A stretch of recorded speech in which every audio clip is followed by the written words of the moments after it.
La maldad se multiplicará y el amor de muchos se enfriará. Hace casi 2000 años, Jesús pronunció estas palabras y advirtió sobre un tiempo en el que el pecado dejaría de sorprender a las personas, en el que lo malo sería llamado bueno y lo bueno sería rechazado. Y hoy basta con abrir las noticias, entrar a las redes sociales o mirar lo que ocurre en nuestras propias ciudades para preguntarnos si estamos viviendo esos días. Pero antes de continuar, debemos aclarar algo muy importante. Este mensaje no busca señalar a una persona, a un grupo o a una generación en particular, ni pretende afirmar que conocemos el día o la hora del regreso de Cristo, porque la misma Biblia enseña que nadie lo sabe. Lo que sí podemos hacer es observar las señales que fueron anunciadas y examinar nuestra propia vida delante de Dios. En Mateo 24, 12 a 13, Jesús dijo: «Y por haberse multiplicado la maldad, el amor de muchos se enfriará.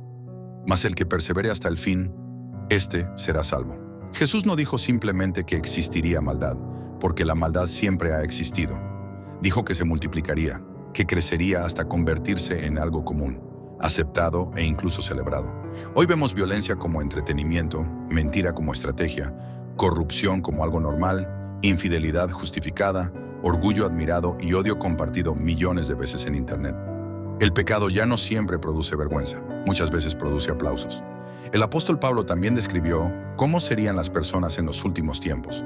En 2 Timoteo 3, 1 a 5 escribió: «También debes saber esto, que en los postreros días vendrán tiempos peligrosos, porque habrá hombres amadores de sí mismos, avaros, vanagloriosos, soberbios, blasfemos, desobedientes a los padres, ingratos, impíos, sin afecto natural, implacables, calumniadores, intemperantes, crueles, aborrecedores de lo bueno».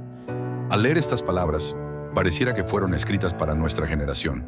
Vivimos en una cultura donde muchas personas buscan únicamente su propio beneficio, donde el éxito vale más que la honestidad, la apariencia vale más que el carácter y la fama vale más que la verdad.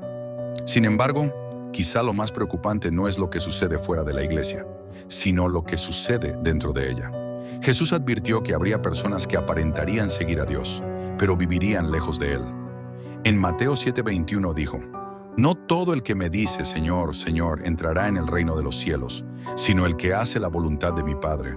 Esto significa que no basta con decir que somos cristianos, asistir a una iglesia, cantar alabanzas, publicar versículos o conocer historias bíblicas. Dios no se deja engañar por las apariencias, porque Él mira el corazón, las intenciones y la manera en la que vivimos cuando nadie nos está observando. Vivimos en una época en la que muchos quieren un Dios que bendiga sus planes, pero no un Dios que transforme su vida. Queremos el cielo, pero muchas veces no queremos obedecer. Queremos paz, pero no queremos perdonar. Queremos misericordia, pero no queremos arrepentirnos. Queremos las promesas de Dios, pero rechazamos sus mandamientos. La Biblia advierte en Isaías 5:20: «Hay de los que a lo malo dicen bueno y a lo bueno malo, que hacen de la luz tinieblas y de las tinieblas luz». Hoy muchas veces quien defiende la verdad es criticado, mientras quien promueve aquello que Dios llama pecado es celebrado. Sin embargo, el problema no es solamente que el mundo viva de acuerdo con sus propios deseos. El verdadero peligro comienza cuando quienes dicen creer en Dios empiezan a pensar, hablar y actuar exactamente igual que el mundo. Jesús también comparó los últimos días con los tiempos de Noé. En Mateo 24, 37 a 39 dijo: «Mas como en los días de Noé, así será la venida del Hijo del Hombre. En aquellos días las personas comían, bebían, trabajaban, se casaban, hacían negocios y continuaban con su vida, como si Dios nunca fuera a intervenir. No tomaron en serio las advertencias hasta que llegó el diluvio y la puerta del arca se cerró. No fue porque Dios no les hubiera advertido, sino porque decidieron no escuchar. Y hoy sucede algo parecido. Muchas personas viven como si nunca fueran a rendir cuentas, como si la vida fuera eterna, como si siempre hubiera tiempo para cambiar, pedir perdón y buscar a Dios. Quizá alguien diga: «Pero yo no soy una mala persona. Nunca he cometido grandes delitos y trato de hacer el bien». Sin embargo, Romanos 3:23 declara: «Por cuanto todos pecaron y están destituidos de la gloria de Dios».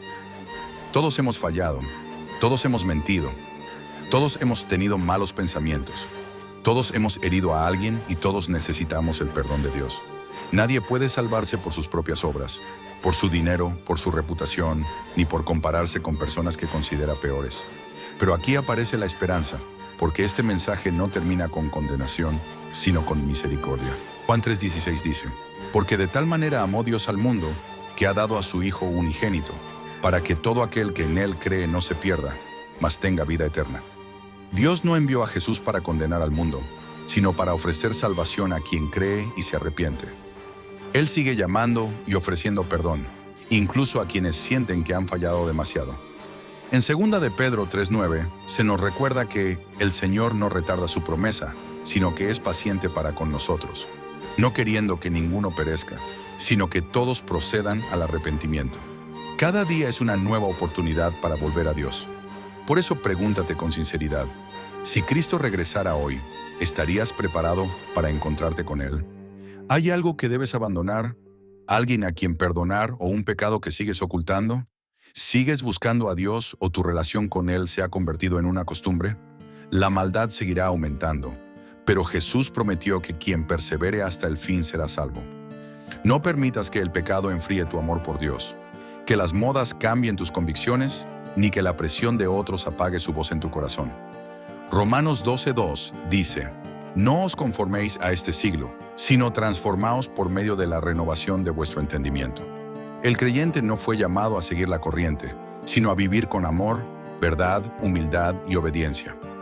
Hablar del fin de los tiempos no debe producir solo miedo, sino despertar nuestra conciencia.